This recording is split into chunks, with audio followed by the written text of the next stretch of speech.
Ito po, ayon sa NCRPO, meron daw na 25 government officials na may death threats.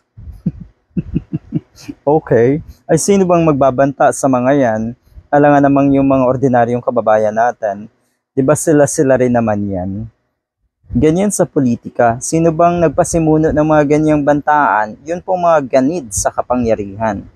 Yun pong hindi naman talaga serbisyo publiko ang hangad.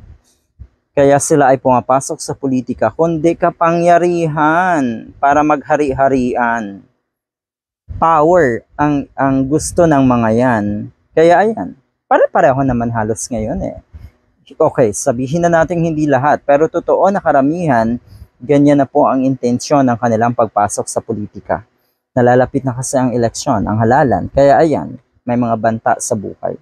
Nako, wag na po kayong magbantaan para wala ng mga ganitong balita, okay? Total, pareho naman kayong mga matatapang dyan sa gobyerno, yung mga politiko na yan. Ituloy nyo lang agad. Wala nang banta-banta. Kasi pag nagbabanta ka pa, yung tipong, nako naman, ang totoong may gagawin, nako hindi na yan nagbabanta. Talagang tuluyan ang ginagawa.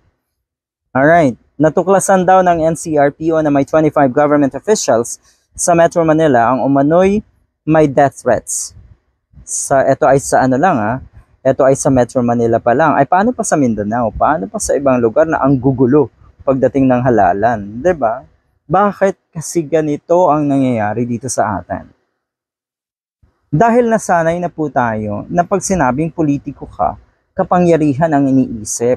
Magkakaroon ng kapangyarihan. Ano kapangyarihan nyo?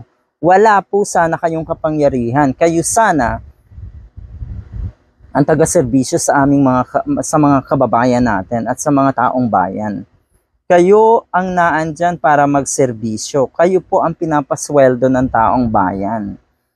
At paano nagmula kasi sa kaisipan na itong mga pumapasok sa politika na, di ba, power talaga ang iniisip. Kapangyarihan, panatilihin ang kanilang kung anumang meron na.